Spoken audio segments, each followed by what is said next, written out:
this lesson we will see how to use a V-Ray light for a light balance using 3 light sources. Light balance with 3 lights is the basic structure for lighting, and during all trainings we will make always this hierarchy. The primary light, also known as key light, gives the direction of the shadows and lighting to the scene.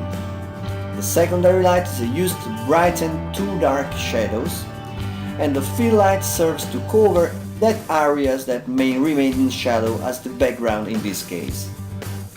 According to this hierarchy, lights are not in competition each others. There is a leader, which is the primary light, accompanied by the light less and less important that, if put in the right proportion, produce a pleasing and harmonious result. Let's set a very simple scene and create a basic lighting with 3 lights. Our object is placed on a flat curve on one side, which is very common in any photo studio and is used to shoot objects in a neutral space.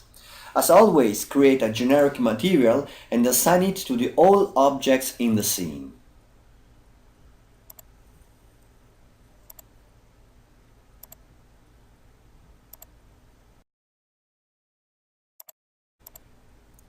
Set up our V-Ray camera shutter speed to 50 and white balance on neutral.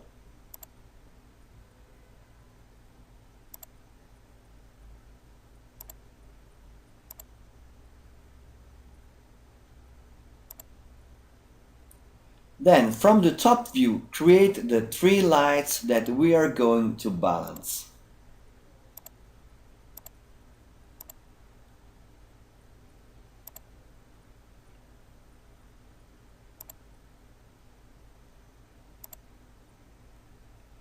At this point, assign to each light a name based on the role it will play in the balance.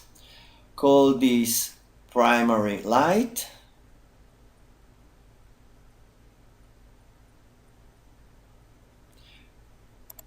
the V-Ray light on the left is the secondary light,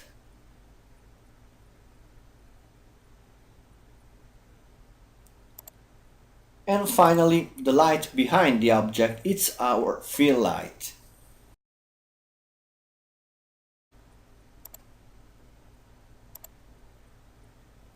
Load the test settings and start working.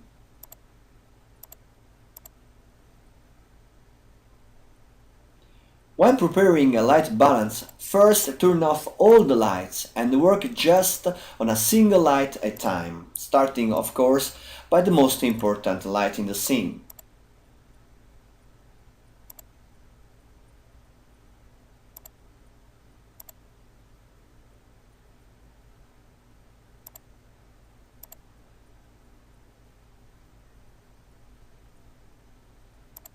Then turn on the primary light, set it to 500 watts to start, and active store with irradiance map to get a very quick test.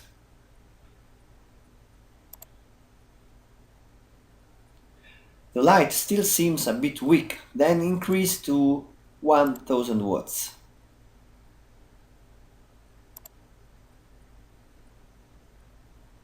Okay, perfect. Now let's move to the secondary light. Turn off the primary light and switch on only the secondary one.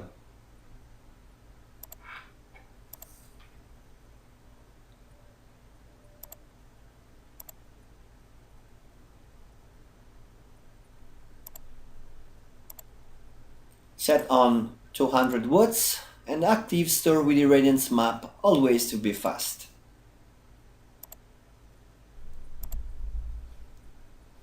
Remember that the secondary light must be very soft, because his job is just to lighten a little the shadows. Down to 100 watts and click render. Okay, seems fine now. Then turn on also the primary light and try them together.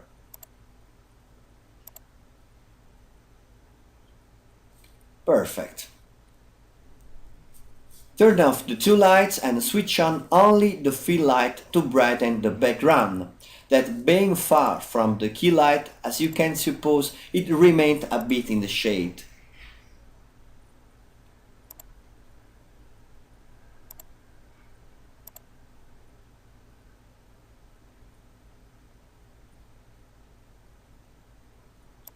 Set it to 500 watts.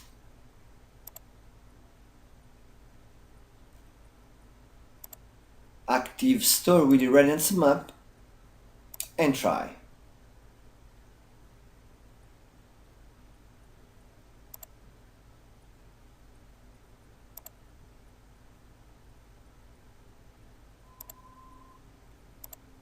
Let's try 1000 watts. I can increase this light without problems since it does not invade the areas of the other two lights.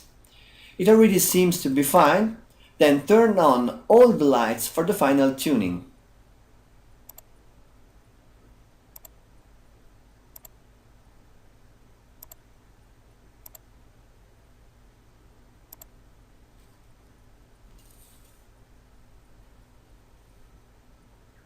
The balance between the lights works fine. Now, to make the shapes more interesting, let's play with the color temperature of the various V-Ray light to create a chromatic contrast.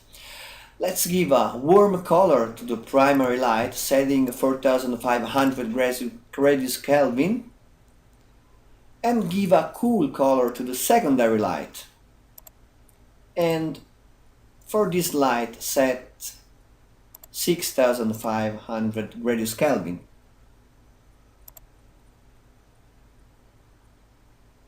This simple way we got such a nice chromatic contrast. We could do all this process also using V-Ray RT, then activate it to perfect the lights. Click on Active Shade and then again Active Shade. In this window we have a realistic preview of how our image will result after the final render.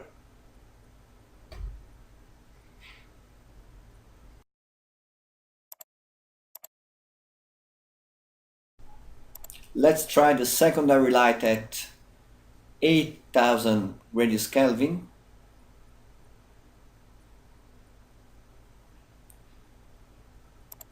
The fill light wider with 5200 radius Kelvin.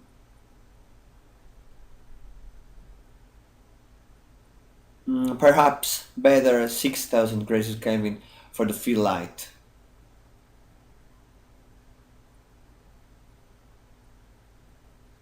Here the scene now works very well. For the final render, just load the final preset, and to get more defined shadows we can uncheck the Store with Irradiance map, but only in the primary light, which is the only one we are interested in the shadows according to the hierarchy we adopted. This way we can save a bit of time in the calculation of the final rendering.